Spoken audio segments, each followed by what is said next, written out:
آپ کے قریبی لوگوں سے جو اسٹیبلشمنٹ رابطے کر رہی تھی، آج آپ نے اعتماد میں لیا؟ پی ڈی ایم کے جو باقی رہنما ان سے کوئی بات چیت ہوئی اس پر؟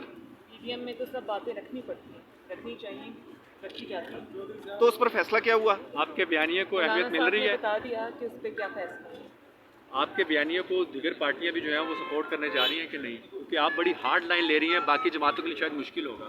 سب کی کہنے کے انداز فرق ہے، بات سب کی ہے، اور یہ ابھی مولانا صاحب سب کی ریپرزنٹیشن کر رہے ہیں۔ جی بی میں آپ نے بڑی کمپین چلائی ہے، آپ کے دماغ میں کیا آئیڈیا تھا، کیا حکمت عملی تھی کہ مسلم لیگ نون اکثریتی سیٹیں لے گی تو وہ حکومت بنائے گی نون لیگ، یا پیپلز پارٹی اور نون لیگ جیتتی ہیں تو وہ اتحادی حکومت بنے گی، اور سارا الٹ ہو اس گیا؟ معاملے میں بہت کلیئر ہوں۔ آپ کو ساری سیکورٹی یاد آتی ہے؟ میں اس معاملے میں بہت کلیئر ہوں، اور وہ یہ ہے کہ گلگت بلتستان کا جو رزلٹ تھا وہ پہلے سے بہت لوگوں کو معلوم تھا۔ وہ واٹس ایپ جرنلسٹ کے تھرو الیکشن سے چند گھنٹے پہلے اور 48 گھنٹے پہلے سب کو موصول بھی ہو گیا تھا۔ مجھے تو بہت پہلے سے اندازہ بھی تھا، لیکن میں یہ سمجھتی ہوں کہ وہاں پر جا کر عوامی طاقت کا مظاہرہ کرنا، ان کو ایکسپوز کرنا، دھاندلی کرنے والوں کو جس کے لیے کی جا رہی ہے، اس جماعت کا نہ کبھی وہاں پر وجود تھا اور نہ اب ہے۔ اور اب آپ یہ دیکھیں کہ ہمیشہ کہا جاتا ہے کہ جو سٹنگ گورنمنٹ ہوتی ہے گلگت بلتستان اس کے لیے ووٹ کرتا ہے، تو پہلی مرتبہ ایسا ہوا ہے، میری کم از کم میری یادداشت میں، پیپلز پارٹی کی گورنمنٹ جب تھی ان کو اتنی سیٹس مل گئی، مسلم لیگ نون کی جب گورنمنٹ تھی 16 سیٹس مل گئیں، ان کو تو سادہ اکثریت بھی نہ ملی۔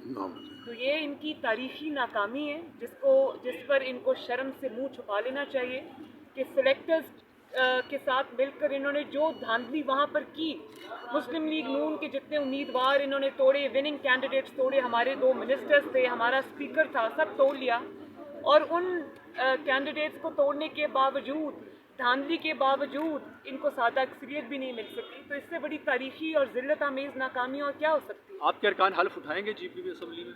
یہ تو اب میاں صاحب فیصلہ کریں گے تو بتائیں گے۔ تو جی بی میں جو دھاندلی ہے یہ اسٹیبلشمنٹ کے ذریعے ہوئی ہے یا سول حکومت کے ذریعے ہوئی ہے؟ دیکھیں، اس میں کسی نے بھی کوئی کسر نہیں چھوڑی۔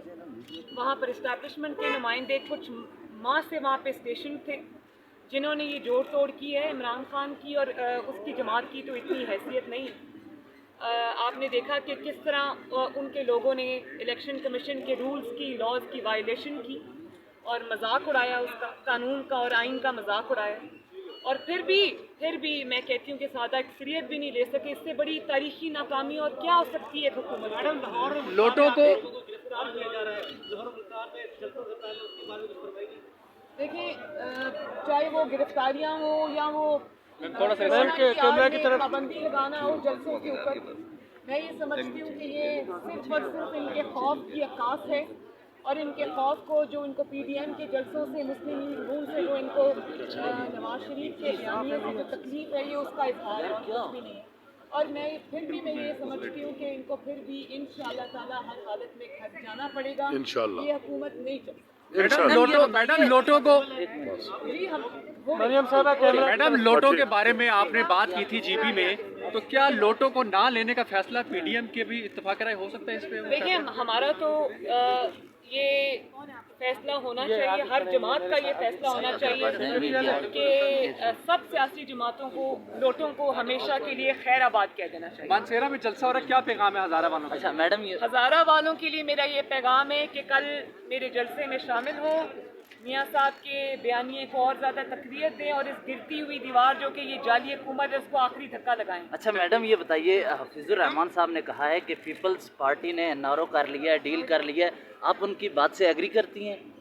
دیکھیں، انہوں نے جو بات کی ہے اس کی وضاحت کو دے سکتے ہیں، لیکن ان کو پارٹی کی طرف سے یہ میسج جا چکا ہے کہ اس کی ضرورت نہیں۔ میڈم یہ بتا دیں کہ پشاور کا جلسہ پی ڈی ایم کا بڑا جلسہ آ رہا ہے، کیا اس میں یہ طے ہو گیا ہے کہ اب جرنیلوں کا نام لیا جائے گا یا اسٹیبلشمنٹ کا ورڈ یوز کیا جائے گا؟ نہیں، نام تو پہلے ہی لیا جا رہا ہے۔ جو لوگ نام لے رہے ہیں ان کا بھی آپ کو پتہ ہے، جو نام لیے بغیر بات کر رہے ہیں ان کو بھی پتہ ہے وہ کس کی بات کر رہے ہیں، اور عوام کو بھی پتہ ہے کس کی بات۔ اب پالیسی کیا ہوگی؟ پالیسی یہی ہے جو چل رہی ہے، بالکل۔